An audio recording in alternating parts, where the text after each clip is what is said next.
Christmas, boys and girls, welcome to the merriest, most magical podcast of the season. Welcome to A Little Bit Jolly, the podcast where a holiday group chat jingles into your ears. We're four friends who overshare, laugh too much, and aren't afraid to get a little bit frosty. Whether it's the eggnog-induced petty stuff, the holiday movie deep stuff, or the stuff that makes you wonder, did they really just hang that mistletoe? We're here to say we're a little bit jolly. We've taken our brutally honest, festive, and downright hilarious Christmas combos from the chat and turned them into a podcast. Because honestly, why keep all of this holiday cheer to ourselves? Whether it's the naughty list stuff, the ho-ho-ho stuff, or the stuff that makes you wonder, did they really just slay that one? We're here to say we're a little bit jolly. And we're a little bit jolly.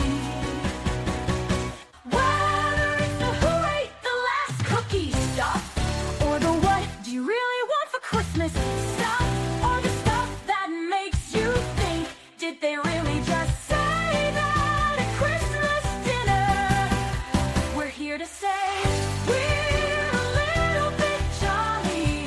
We're a little bit jolly. We're a little bit jolly. Merry Christmas, everyone!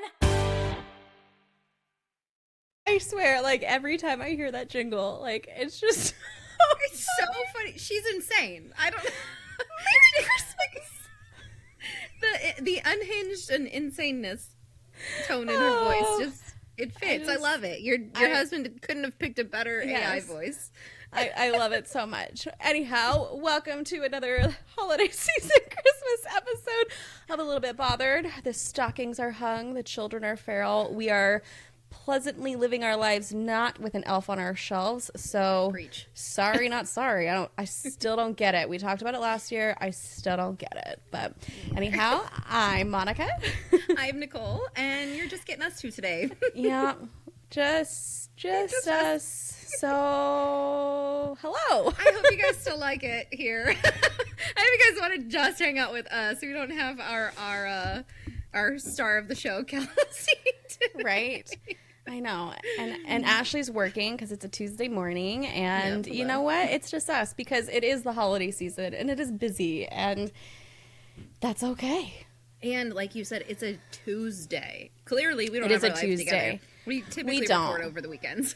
We do. But I think it's just a good reflection of like how crazy life has been. Like, I know we say this every episode, and I know that it is not exclusive to us in the podcast, but like life really is just freaking crazy. Like 2025 is coming out with a bang, just knocking the four of us down. I'm so sick of 2025.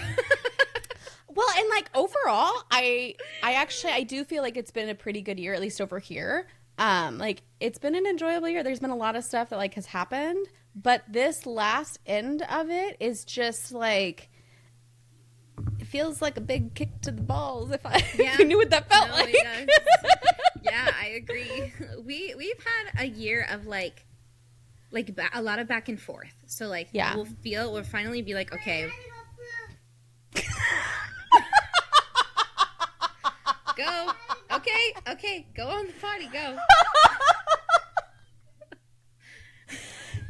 If you are new here, we are four moms recording a podcast from our homes. We are not a fancy production. And if that was not the most like real life mom moment, please don't cut that. I'm not going to cut that. I'm not going to cut that.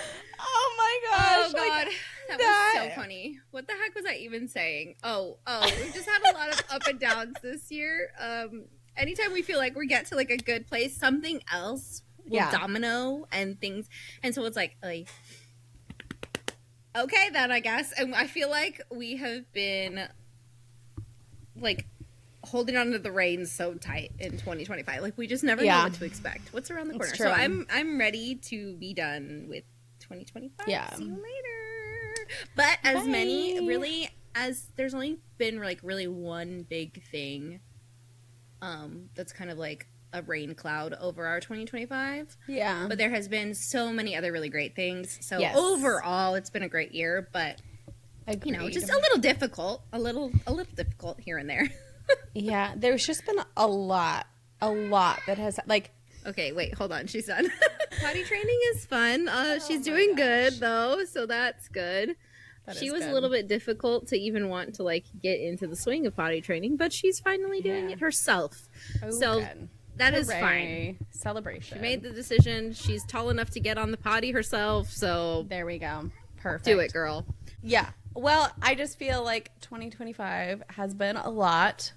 I don't think that that's going away anytime soon, because I think this is just life in your 30s, and this is just it. Hooray! But on that note, I know last time we just talked about Christmas and trying to be in the holiday spirit, and that, like, we have to create the holiday spirit, which is just... but going for you. We actually, like...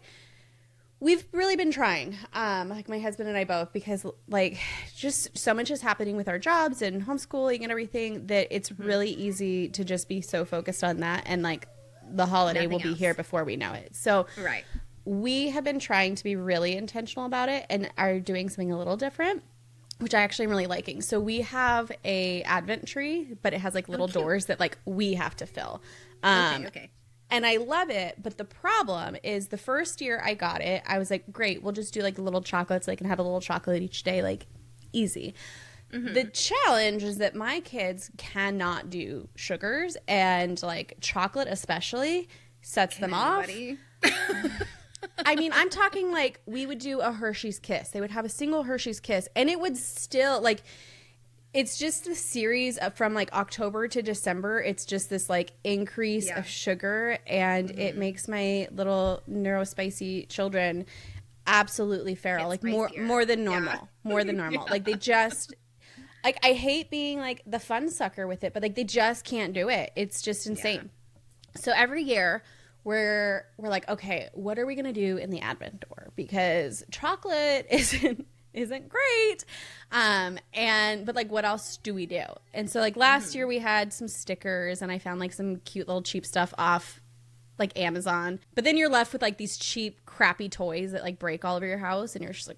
And those are the ones they love, and they have to have all the pieces individually. Not only that, I don't know if you've seen them, but, like, a popular thing is, like, these erasers where, like, they're really cute, and it'll be, like, an animal or, like, Santa's sleigh or, like, Santa's hat. But you can take them apart, and then you're left with, like, these little pieces of the eraser that, like, you just find all over your house, and it, like... I am more than a little bit bothered about that shit. Yeah, that would send me into overload. Yeah, like, I can't handle it. So that was last year's, and, like, not doing that one again. So this year we are trying to do, like, there's still a couple treats here and there, especially on days like we just don't have time. But we're trying to do, like, more experience stuff in there, and so they get to open it up to, like, a little ticket. And, like, I've been doing, like, okay, we'll do hot cocoa, or, like, you guys get to pick the movie tonight. Like, I picked up, like, a gingerbread house, so we'll do that one night. And, like, just, like, these different activities, which are always the thing that my husband and I talk about. Like, oh, we need to do all of these things every year. Yeah, but we want to do more activities, and then we never do them. Exactly. It's the overwhelm of getting everybody together and doing the planning and getting everybody to sit and do the activity. And not only that, it's, like, like, I really am embracing that, like, okay, I'm on my ADHD medication. I really do have ADHD. Let's look at, like, the fact that there really have been these challenges and these problems. And one of them being that is it's like, I have all these activities I want to do, and choosing when to do it is just like, well, then never mind. We're just not doing any of them because I don't know what to choose. And this is overwhelming. And, like, how much time do we have? And so this has actually been really helpful for me because I'm, like, writing them and scheduling it for the day and putting it in there. And, like, it's already decided for me. Yep. We're just doing the activity. And it actually has helped it feel, like, more like Christmas. And more intentional and more, like, I don't know. I think the kids are enjoying it more, too, that it's not just like, oh, it's another chocolate. But, like, Right. we're doing stuff. So that's been fun. Yeah. That's good. We are doing, no, my kids aren't doing shit. I am doing. I am doing. They're just feeling the magic. They are feeling the magic. So I'm making sure that like every day in the background, it's not on right now, but usually what I've been having on in the background. So like we live in a manufactured home, so it's basically a big rectangle. Yeah. So we have 2 living rooms, but you can stand in one living room and see the other one, and like, you know what I mean? So we have one where our fireplace is and like a smaller TV in there, and then we have our main living room where our like bigger TV is, bigger couch, whatever. That's where the tree is at. I would love to have my tree by my fireplace, but there's literally no room over there. Anyway, so on the smaller TV in the further away living room, I usually put on a playlist. I've been finding these playlists on YouTube of old school Christmas music. I mean, like Frank Sinatra, Bing Crosby, like the stuff that really makes it feel like Christmas. Those. And they have little cute, like, ambiance, like videos that go with it. So it's like a little reading chair and a fireplace and the tree, and the fireplace is crackling as the music is going. Okay, wait, and my fireplace is crackling because it's 30 degrees. Yes. Like, can I just say one of my new favorite trends? I mean, it's not like new this year. It's been like an accumulation of like several years, but the Yule log. And there's all these different Yule logs. I love the Yule logs. But like I love that like different shows and stuff like are getting in on it now. Like there's one for Paw Patrol where it's just all the little pups sleeping. I saw there's one for K-pop Demon Hunters. It's Gima. He's lit up. I did see that one.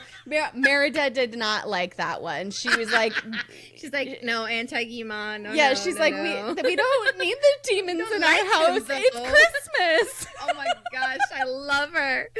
That's so funny. I love her. But I thought that was a weird choice, though. I will say, I was like, right? Gima. I mean, I know he's fire, but like, could we not do anything else?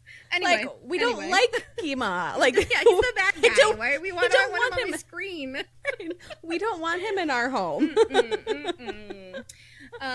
Okay, so the other thing I'm doing, which is also TV related, is I try to put on at least one Christmas movie a day, Christmas movie a day. And in my car, we have DVD players, and the permanent movie now that we're playing in there is Rudolph. And which I love. Like old school Rudolph the Red-Nosed Reindeer, little stop motion guys, my favorite, the ones that we grew up with. Yes. That I ran to the store and bought because a couple years ago, because I was like, what made my Christmas? They are. But I was like, what made my Christmas season feel Christmassy? And like those were a standout movie. So I was like, we need to purchase this. And my other standout movie is The Santa Claus, and I will play all 3 of them, 1, 2, 3, back to back to back. I don't give a shit. I love those fucking movies. I do too. I love them. Tim Allen is one of my favorite people in the entire universe, and there's not a better Santa Claus. There's not a better Santa Claus. I'm sorry, you could not convince me. That movie is just so good. It's which actually, so funny. Okay, so perfect transition because let's ruin some Christmas movies. Yes. We'll start with Rudolph. Yes. Literally, I'm going to ruin it for you guys. Right. Which. Okay. First of all, we love all of these movies, and they are still playing in our house. But when you really start to think about some of these movies, the messages are quite terrible. And we all just like look past it because we're like, it's Christmas. It's a Christmas movie. So Rudolph, okay, yes. Rudolph. I love it. The ending message, the surrounding theme is great. Be yourself. Be who you are. Right? Except. But every step getting there is not okay in this movie. They just be dogging on my boy Rudy and all the misfits the entire movie. Right. Starting with his father, Donner. Right. I've got a bone to pick with you. Hide who you are. Hide your Cover nose, it up. Donner. Fuck off. I was like, okay. I literally didn't. Fuck off, Donner. I literally did not realize. Literally. Not until this year. Hang I'm on. like, wow, he's a bad father. Okay, wait, hang on. I do feel like we just need to give a little bit of a warning right now. If you are with the kids, maybe don't listen to this part. Just saying. I don't think we're going to ruin anything, but just in case. Probably not. I don't think that our podcast in general is good for those little ears anyhow, but like, you know, just probably not. Okay. Put your headphones in. Just put your headphones in. We're talking about the Christmas magic. I'm just saying. Okay. Yeah. Anyway. Rudy, like, let's just bully you until we need you. Poor Rudolph. His father Right. sucks. Literally. So, and so watching it this year around, you know, obviously Donner's like, you have to hide your nose. No, my kid's not going to get bullied. Like, I get it, though. From a parent standpoint, I get it. He doesn't want his son to be the one that's picked on. But there's a different way I think you could go about that than what he did. Yes. However, I then have to always remind myself, like, this movie was made how many freaking years ago? I don't even know. Oh, my gosh. It's so old. long ago. Yeah. It's so old. So I'm like, obviously, they were a little bit different then. Yeah, clearly. conversations they were very different. then. Yeah, that's true. And so, you know, Donner's kind of a shit dad. Sort Not of. He's fully. kind of mean. Not fully, but kind of. He's just kind of like mean about it. But you know what? It is very accurate, I think, to the times and like yes, what and would that's have what I'm been saying. Like I described. have So, to like, remind myself okay. when it was made, the Right. times, and then and But you know fathers what? were very strict. Like there's even one point in the movie where when Rudolph is like ran away, Donner's like, I'm gonna go find him. I'm gonna go look for him, and Mrs. Donner wants to go with him, and he's like, no, this is a man's job. That's her name. That's literally her name in the movie, okay? Never realized that until this year either. But he literally is like, this is a man's job, Mrs. Donner. You have to stay. We are unpacking even more issues here, Nicole. Correct, right. So, but there's like a lot of things in the movie that the themes are kind of, you know, old. Okay. Well, you know what? It's not even just Donner though, because Santa Claus. You know what? Yes, Santa too. He's like, he didn't grows want out of that. Like, he didn't want the red nose until did. you know what? They're in a blizzard and convenient suddenly for him. now it's convenient. Now we need you. Now your weirdness is convenient for us. So you know what? Fuck that. I know. Okay, so I was telling you before we started that there's something that Donner says that like I can kind of justify some of his actions in the beginning when he's just trying to keep his kid safe and not get bullied. Right. I kind of get that. Nobody wants their kid to get bullied. However, at the end of the movie, Donner, this mother fluffer, how I'm so mad. He literally says, I knew that nose would come in handy one day. No, you didn't. You liar! I was so mad. He's like, I knew it would, whatever. I don't even remember like exactly the words. Coming in on like the backhand of success. Yes. He was like, I knew one day that nose would serve a purpose. No, you did not. You know what? It makes him sound like it makes him sound like a gold digging parent. So you know what? Yes. Screw you, Donner. I never realized that line was said until I didn't literally either. today. And so like I thought, I'm like, oh, at the end everybody is like, oh, you know what, your nose does have a purpose, okay. Like I thought they just like finally accepted him, not this like, oh, I knew from that. No, you did not. No, you did knew. not. Piss me off. I was willing to accept you and your flaws before that. I was. Now I'm just like, Donner, you're the worst father ever. Oh my gosh, that is hilarious. And then the other guys, you know, the what do you call it? The misfit toys and stuff. The misfit toys. What's the elf's name? I can't think of his name right now, but the master elf. He's so mean. Or something. I don't know. I don't remember. But the master elf is but that whole so thing. mean. Yeah. And now watching as an adult, I'm like, wow, that's so awful. It's so awful. It's so awful. Anyway. Okay, well, next up, Frosty the Snowman is just connecting to a sentient being and watching him die over and over again. Oh my god. No. Shut up. No. Shut up. This is giving Mort energy. You remember in Throne of Glass, the door knocker? Mort. Just Mort energy. Just left in the rubble. Oh god, just literally left in the rubble. What? Nobody knows what happened to Mort. I feel no representation. Oh my gosh, no representation for Mort. Oh my god. Right?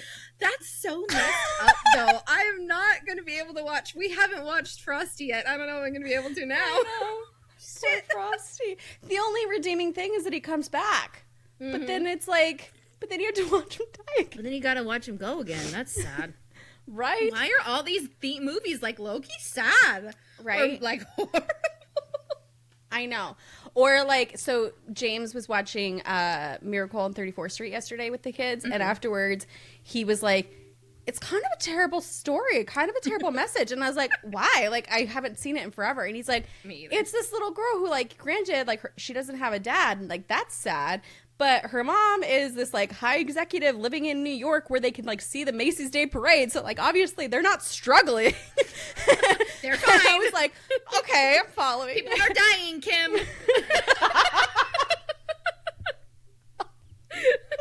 But for real. But so, like, he's like, obviously she's not struggling. And then, like, what she, like, the moral of the story is that you believe in Santa, and she gets the two big things that she asked for, which was a new daddy, who, by the way, is a rich lawyer, and a mansion. Listen, I don't remember the last time I watched that movie, and I don't remember it at all. So I know. I mean, this is just my husband's take on it from last night, but I was like, oh yeah, and he's like, yeah, so basically if you just believe, you're gonna get everything that you want in a cush life. And I was like, then it must be, you know what? I mean, that is the manifestation hack. If you just believe it will be. So maybe there is something to I don't know. I know. Oh, I know. Gosh. Okay, That's so funny. I know. Okay. So the Santa Claus, I freaking love that movie. However, it paints this picture of like Mom and Neil being terrible when in reality, if you actually think about it, he was like, the dad was acting delusional. So like, Right. as a mental health professional, I'm like thinking about it all this morning. I was like, oh my gosh. That is so true, though, because if you like had met somebody who was fully impersonating Santa, Yeah. You would have some you would questions. think that they're delusional, you know? Like, Yes, why? correct. And I do think I love that movie because it came out in a time, too, where I feel like there wasn't a lot of representation for, like, two households. Yeah, that's true. And I am a child of divorce. So, Yeah. like, I had two households growing up. So there's so many things and, like, little nuanced things in that movie that you're, like, that almost don't seem like they would belong in a Christmas movie. And I actually kind of love it for that reason. Right. And I do think that the mom and the stepdad being obviously overprotective of the son and like I think it does make more very sense. It does make sense, right? It makes sense, yeah. And I like to see, because I'm like, sure, nobody Well, it's wants part to of the like, conflict. have their child. It is a conflict, but like nobody, obviously it works with the story so well because at the end, obviously they're like, okay, you weren't crazy, like all right. Well, but here's anybody the would be funnier concerned take though in real life. For real. If that was happening. For real. Well, and overall, like, their take on it is part of the conflict of the actual movie and the story, so that's fine. But this one, because, of course, Chad helped me compile all these, this absolutely sent me, is that a man's body transforms without consent and disrupts his life and career. And, like, Listen, Chad, my body is also changing without my consent. Just being a woman, okay? Like, that just comes with the territory. So, sorry. I can't feel bad about a man doing... I can't. Sorry. No empathy for you. But I read that and I was like, I mean, that is true though, actually. Like, he did not sign up and be like, okay, shit, make me fat. Like, give me all this weight. Bernard's just like, did he fall off the roof? Yeah. Did you pick up the card? Yeah. Did you read the card? All right, there it is. That's yours. That's you. You are accepting the role as Santa Claus just by picking up the card. Like, it's so, the logistics are hilarious. As an adult, it's so funny. It really is. But it really is. Oh my gosh. As a kid, though, that movie was so spectacular. Like, I the love that movie. trains and all the elf scenes, so spectacular. Give me 15 of them. Give me 15 of them. I'm on 15 right now. What other movies did Chad come up with? Because those are funny. The Little Drummer Boy, which I haven't seen that one in so long. So, like, I'm just going off of, like, this because it's been so long. But it says, so the intended message is healing and forgiveness. The contradictory moral is that the boy is traumatized by humans, hates them all, and is repeatedly punished. Only a miracle makes everything okay, implying trauma is fixed easily. Which, you know, Okay. I get the faith aspect in there, but like, Right. but then you think about it, you're like, oh, he was traumatized over and over and over again. He just wants to be left alone. Oh my god, same. I also just want to be left alone. No, I actually know. have that movie. I might have to watch it later so I know. can, because I don't know. remember that I one very don't- much. That's not one that I like gravitated towards, so I've only seen it a handful of times. So I'm gonna have to. I'll let you know. I'll I watch will it and I'll let you say- know. I'll report back. I will say that's like the one Christmas movie. Like all of these I love and like I have beef with, obviously. Like we got this, but like I love them still. The Drummer Boy though, that is one that since I was little, I have never liked watching that one. The like animation character, or it's not even animation, like It's whatever kind it of is. a creepy animation. It's creepy. It's similar to. It's the same people that made Rudolph and like the Miser. But it's Christmas. different. And it's But like it's a the little bit different shiny in it's like the animation. shiny skin creeps me out. I hate it. He I looks hate more it like so a doll. much. He is creepy. Yeah, like a puppet. And yeah, and I don't. And like it's that like one. the stiff move. I hate it. I hate it so yeah, much. Yeah, So much.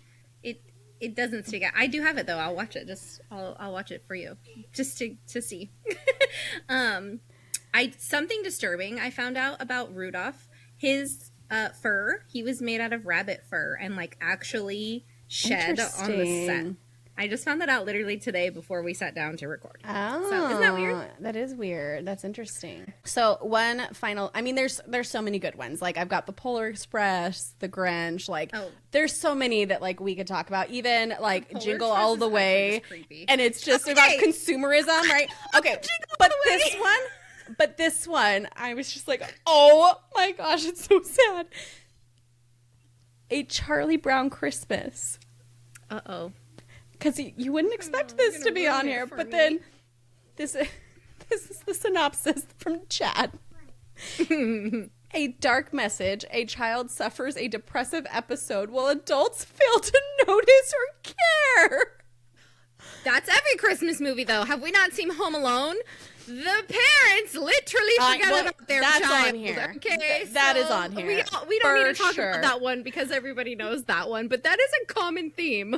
It is a common one, but this one I was just like, Charlie That's Brown. so sad, though. Charlie Brown is isolated, anxious, and overwhelmed. His peers ridicule him constantly, and the adult's They absence or do. indifference feels unsettling in retrospect. And it's like, Yeah, poor Charlie You're right. Brown. You were depressed. you're right. Poor Charlie. Oh my goodness. Oh gosh. Once you okay, put it in I that, have like- to watch that again because I like. Yeah, once I you don't put watch it that in one a that lot. perspective of like he's having a depressive episode and everyone looked the other way, you're just like, oh, that is dark. That's nothing like the Christmas spirit of depression. Anyway, We're only a little bit jolly, okay, Nicole? only a little bit jolly, right? It's the perfect that goes with us. It does really fit. But yes, there's so many on here that are just they're really hilarious. Like once you start They're dissecting unhinged it, so. at the root. Speaking of unhinged Christmas movies, I don't know if you've ever seen Mixed Nuts, but if you haven't, you need to. It is not suitable for children. However, I've been watching it since I was a child. I don't know what that says about my mother. It says that we grew up in the 90s and early 2000s. Right. No, but I actually, as an adult, I love this movie. It's really, really funny. So it's got like a full like cast of characters. It has Steve Martin, it has Robin Williams, it has a bunch of other people that I cannot obviously think of the name of. Oh, it has Adam Sandler in it. It is funny as hell. Okay, it has a very young Adam Sandler in it. I love this movie so freaking much. Gosh, I can't think of what her name is. I think it's Julia something, but she was very popular in the 90s too, like 90s, early 2000s. She's hilarious. It's a mess. So there's this group of people that they actually work at like a suicide hotline prevention, and they're trying to spread the holiday. Oh my holiday gosh, cheer. I'm And looking at it now. Please watch it, okay? Oh That's my message gosh. to you. Please watch it. Nicole, oh my gosh. Okay, first of all, I feel like I'm going to love this, but also this is killing me because 16% rating on Rotten Tomatoes. I'm telling you, it's so funny. Shut up. Those No, people I will love who it. rated it so bad are They didn't they get have it. they didn't wasn't get it. They for just them. didn't get it. It's not for them, okay? It's the But same it's people so- who wouldn't get Best of Show and Drop Dead Gorgeous and all of those. Right. Yeah. Robin Williams They don't get it. It's literally not for them. plays he plays like a drag queen. And Yeah, he does it so well and so funny. I love him so much in that movie. It's Oh my gosh. Okay, I'm gonna have to watch that. Please do. I'm gonna have to watch it. That is so funny.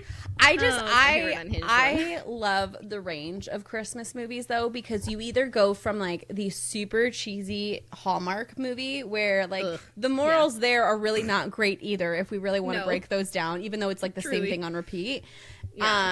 To royalty fairy tales, to like just things like Die Hard. Yes, it's and not the a Die Christmas Hard movie. Well, that is a debate. Age-old debate.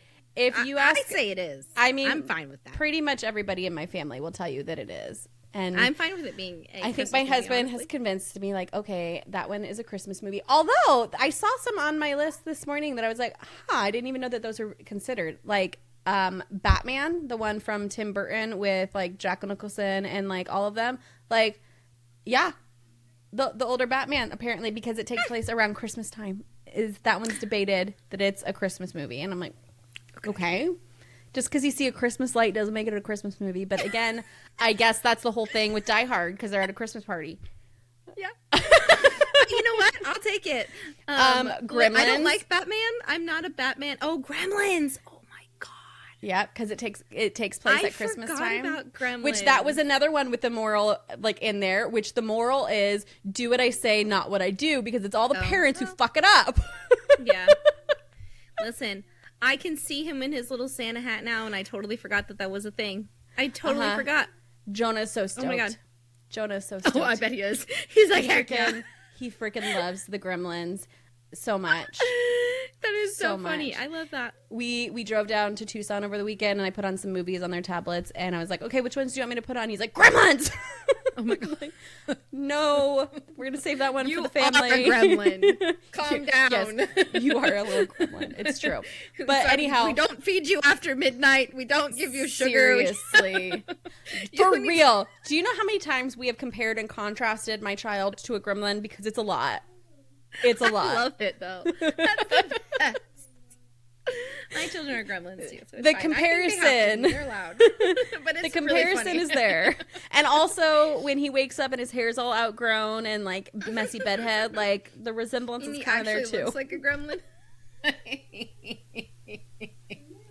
It's so it's there. funny. It's there. So, anyhow, I hope we made your Christmas movies even better. Yeah, maybe. I don't know. Christmas movies are just like they're something special of their own. Like they can't be compared to every other movie in general. Like the rating of a Christmas movie is just sometimes terrible movies are just really fantastic at Christmas time. Okay, like Jingle All the Way. Right. I have to watch it all the time, and there's literally a scene where Sinbad is threatening to bomb the police department because he's a mail carrier, and he's like, "This is a bomb." I was like, "You can't say that today!" Like, no.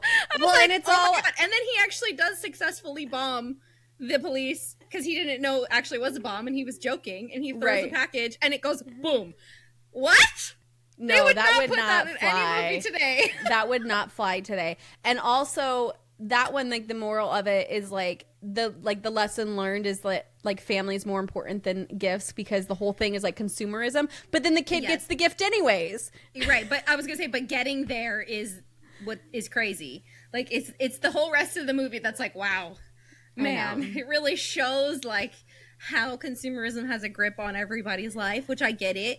Oh my gosh, I get the message there. So much. But yeah, he still gets the toy in the long run, and he gets the toy. And he thinks that his dad is actually Turbo Man.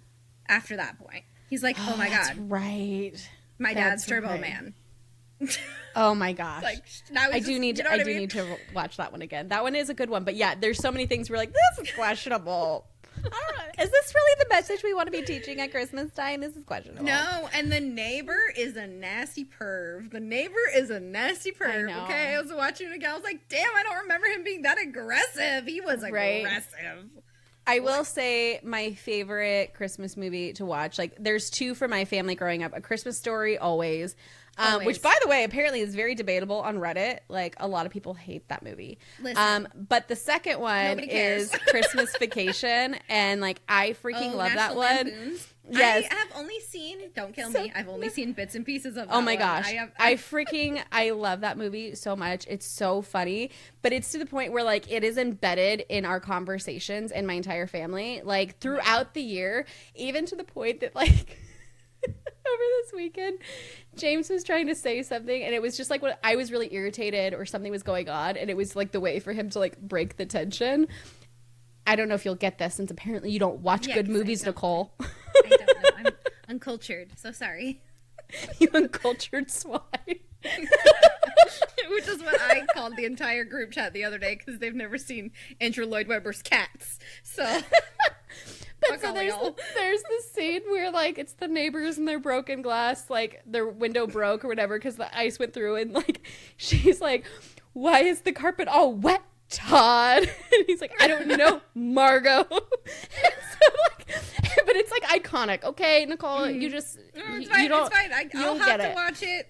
But like that's what I'm saying is like this movie is embedded because my husband's way of like breaking the tension was he was like, "Why is the carpet all wet, Todd?" It's like his way of like pointing out that I was like doing something wrong. Like, and I just died laughing, and I was like, "I don't know." So Christmas movies, they live all year long. So anyhow, on that note, let's do a would you rather. This edition, would you rathers. Would you rather spend Christmas Eve trapped in a mall elevator with 50 disgruntled department store Santas, or have to give a 45-minute slide presentation to your entire family about the history of tinsel? Absolutely the history of tinsel, because why am I stuck in an elevator with disgruntled Santas? That is some nightmare fuel. I don't know, no but way. Here's the funny thing, because I chose that one intentionally because that is something that like we would do. Like, I wonder where tinsel came from. Who created tinsel? Why do we do tinsel? And then there's the hyperfixation tunnel, and now it's a presentation. And now it's a presentation. Easy. Got it in the bag. No problem. Easy. No freaking problem. Also, they use tinsel in the Santa Claus, the elves. They use tinsel to like unlock, break down the jail door. I loved so tinsel. There's multiple uses for tinsel. Okay, I put loved it in your tinsel. hair. I love tinsel. And then you know what? That's one of those just like fun facts that you tuck away back there, and one day you just never know when you need to pull that forward, and you're like, you know what? I know the history of where tinsel came from. So success. Yep. And I love ADHD for the win. Like yeah, I have a bunch of useless fucking information in my brain, so it would fit right in. Honestly, truly. Exactly. I read that one and I was like, that is very ADHD coded for us. So. Oh God. Okay. Would you rather, Monica? Get $1 every time you spontaneously shout "ho ho ho" in public, or have a small piece of mistletoe permanently attached to your forehead? Oh, easy. I would rather just get money. Get nobody that said money. Nobody said how loud I had to say it or the context in which I have to shout. say it. You have to shout. Oh, I have to shout it. Okay. In public. Oh, I would just, you know what? Just wear a Santa hat and then you walk around going, ho ho ho. Yeah, sign me up as one of those little jingle bell guys that stand out in front of the, that would be purposeful. Hang on. Problem with that scenario. When do you get the money? Because it's got to be wait, because no, not in that scenario. I immediately saw a flaw in that plan. If you're ringing the bell saying ho ho ho, and every time you do it, you get $1, but it immediately goes to you, you're stealing money from the charity, or so it looks. No. You can choose what you want to do with that money. That's your money. So sign me up. I'll say the ho ho hos, and then as many times as I say the ho ho hos, I'll donate it. Why not? But think about it though. Like if somebody's handing you $1 every single time you do that, and instead of putting it in the bucket, you're pocketing it. I mean, that's fucked. I would still put it in the bucket and just take the bucket home with me. But No, I'm just kidding. No, I'm totally kidding. But okay, so actually my mom said this when she was here. We went to Hobby Lobby and they had the little guy. He was out there, and he was doing it big. So we actually went 2 days in a row because we went the initial day. The girl that was out there, she had on a coat, a beanie. She was like, bah humbug. Her bell was inside her sleeve jacket like this, and she was ringing it like ding-a-ling-a-ling-a-ling. Oh my God, she was so not in the holiday spirit, okay? So we go back the next day because my mom was like, I've been thinking about this thing. I want to go back and get it. Like, it's been bugging me on my mind. I got to go get it. So we go. This time, the guy is in a full-fledged suit with, like, he looks like an elf, okay? Oh my gosh, and I love it. Green suit, red hat. He's got the whole getup, and he's like, it. Merry Christmas, jingle-ling-a-ling-a-ling. Okay, we're like, heck yeah, So we just went give from him a $1. ding-a-ling-a-ling to a jing-a-ling-a-ling. Ding-a-ling-a-ling, right? Like, he is going for it, doing it. And as we're walking up, we're like, that's how you do it right there. And we literally gave him $1. We come out, he's gone. We were in there 10 minutes. And my mom was like, how much you want to bet? He like took the money and run. I was like, shut the fuck up. Don't say that. I'm like, you can't say that about the charity people. Stop it. But maybe. I'm like, was that a front? Or did he have Did he have to go out people and do. stand in front of a different store? People do. They have to. I know. But anyway. Oh my goodness. Okay. Well, that's pretty funny. So we are nearing the end of the year, which, for everybody is resolutions and goals and blah, blah, blah, blah, blah, blah. I don't really remember if I set a whole lot of goals other than reading. We did all set a reading goal, although Ashley forgot about it until like a month ago. She did. She's like, my reading goal is now 12. Have I read like, 12 books maybe yet? I wasn't counting. That was a pretty funny conversation to have. She's like, have I read more than 12 books? And we were like, yeah, we're pretty sure you've read more than 12 books. Right, we like start listing all the books that she's like read. Yeah, we know what book she's read. She doesn't even know what book she's read, so we're keeping track for her. I feel very proud because I went from like I never read unless it was a book I had to read for like college and stuff. And so because of that, I hated reading. To this last year, my goal was 30, and I am at 28, which, by the way, I know. And I will definitely hit it because my last two, like, I'm finishing out the Hunger Games series, which I've already read, but I'm finishing it out just because I know that they will be quick, easy reads. I will hit my goal. I started Catching Fire last night, and I am already almost done. Because I forgot. Like, they are still just as good. So good. No, it's so good. If not better. Some 10 years or however many years has been removed since I've read it. Well, Kelsie and I did that earlier in the year, and I can't remember if we actually talked about it on the podcast, but we were hollering at each other. We were losing our mind the whole time that we were reading it. I think that you like can appreciate that one even more as you get older and like understand it even more. I also feel like I appreciate it even more having been like going through grad school and being a therapist now and understanding like the mental health side of it. And I'm like, oh my gosh, this is so fucked. Like there's so many, well, it's tragic, but like I'm catching more. I'm catching more of like the like psychological nuances in there. And I'm like, oh my gosh. Dude, I know. Like I just saw a video yesterday about somebody explaining why Katniss voted yes at the end to have the like another Hunger Games with the Capitol's children. And she had pointed out that those days leading up to Snow's assassination, they had given Katniss her Mockingjay suit and her bow, but they did not give her her arrows. They did not give her any weapons, and she's in there for a few days. But the thing that is in her suit, there's still a nightlock pill in her suit. At any time, she was in emotional distress. She was probably like the worst mental health she's ever been in. 100% realizing now after the fact, Coin probably knew that pill was still in there, gave her her suit, and was like, let's see what she does with it.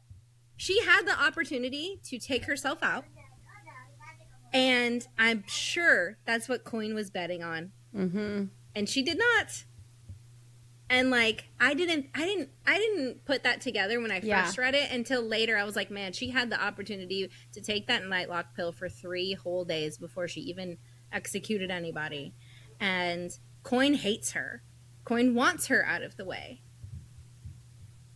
I bet that was intentional. I don't think she just forgot that it was in there. No. I was like, yeah, I love it.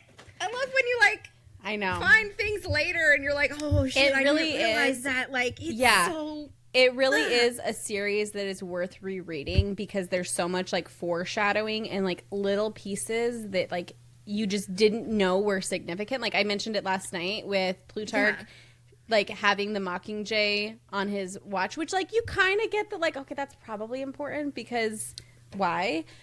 I think at first you just think like he wants it. Like when you find out she becomes a Mockingjay, you're like, oh, that's what it meant. Yeah, like is it coincidence? Is it like and like no? It was just like his little signal to her, you know. There's just there's so many pieces in there where you're like, oh, you see it all coming together, and the people. I cannot wait until you read the next 2, and you have to read Ballad of Songbirds and Snakes. You have to, because Coriolanus is a douche, and it is not my favorite book. But it does put a lot of things into perspective. And then Sunrise on the Reaping. Sorry, my brain shorted out there. Will emotional damage. No, I just went through the part where they watched Haymitch's Games. And I was thinking about that, and I was like, oh, okay. I can't wait till you get to the reaping part of Haymitch's Games. I cannot wait. Okay.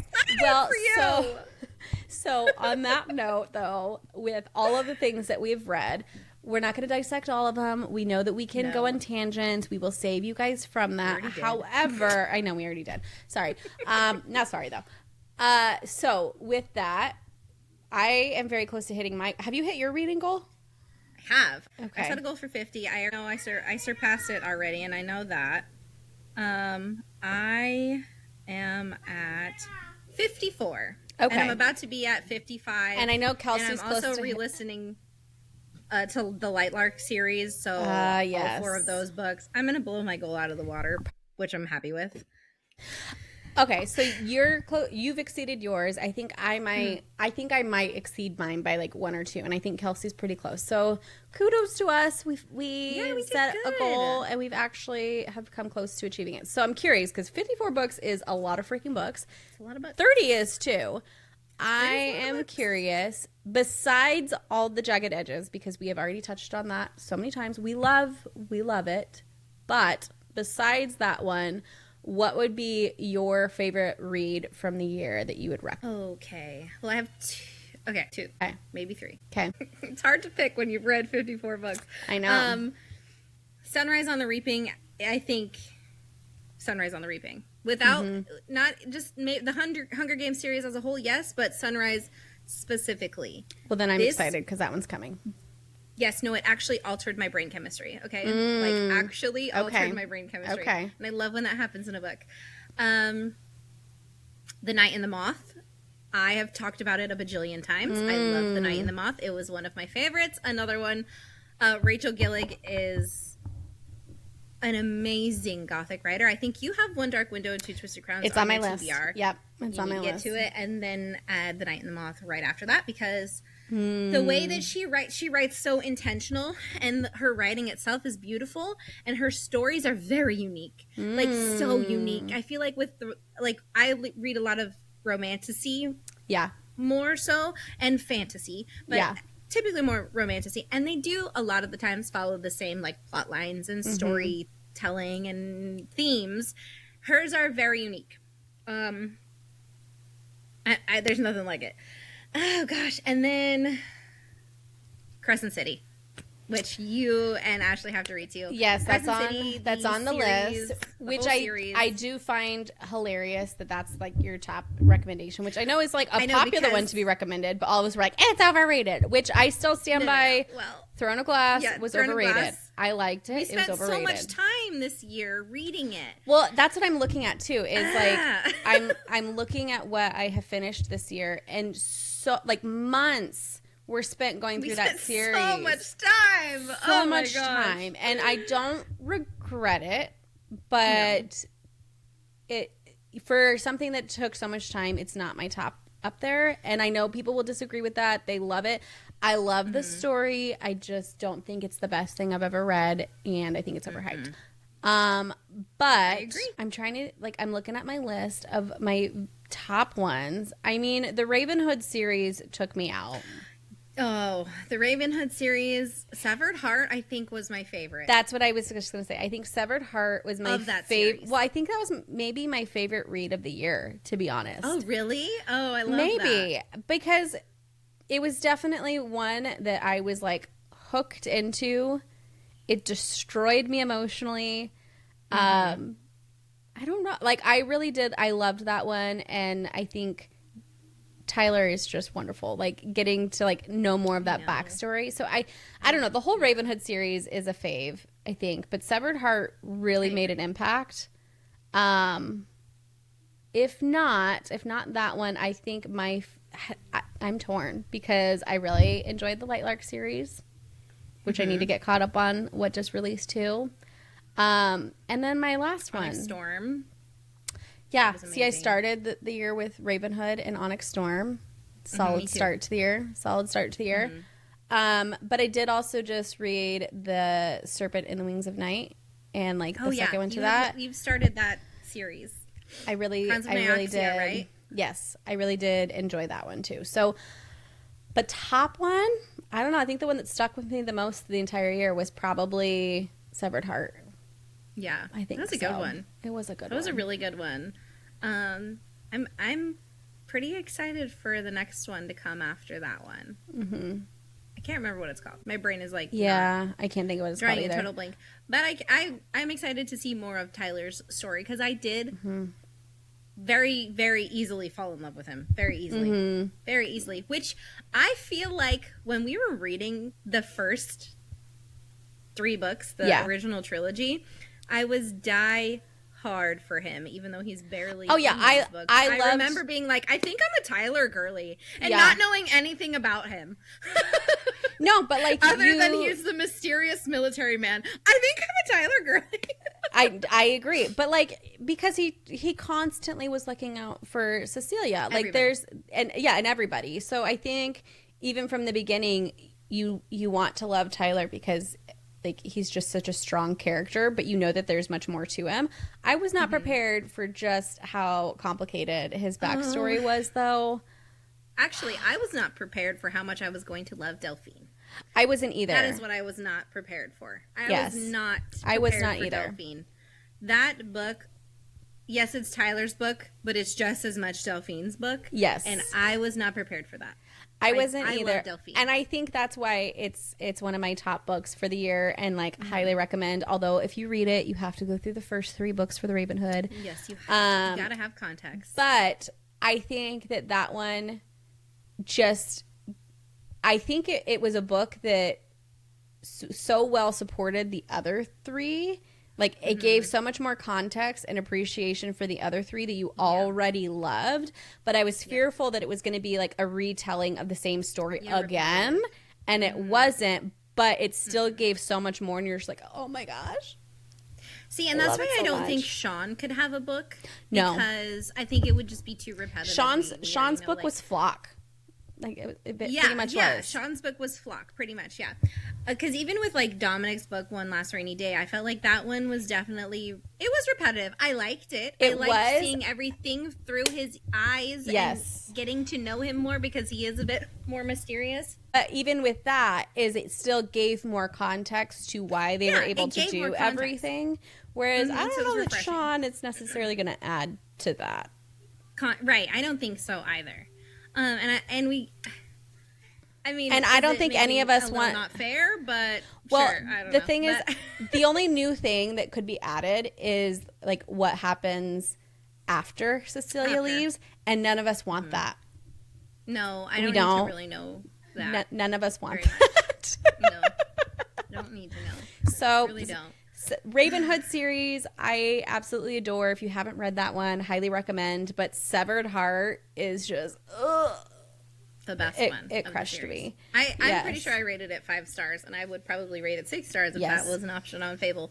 If you don't follow us on Fable, you should. We do have a podcast Fable account, but it says that we're still reading Kingdom of Ash as our book club pick because we suck and we don't update things. But you can also follow us individually. I think we all follow our joint Fable account, so then you could find us individually on there and look at the books we're reading and discuss books with us, because we do love to discuss books. Yes, agreed. So if there are any that you have loved this year that are a hands down we have to read, let us know in the comments, leave us a review, tell us in our DMs, let us know what we need to read, because I feel like we have kind of made our way I mean, I still have a handful of them, but like we've made our way through a lot of the very popular series.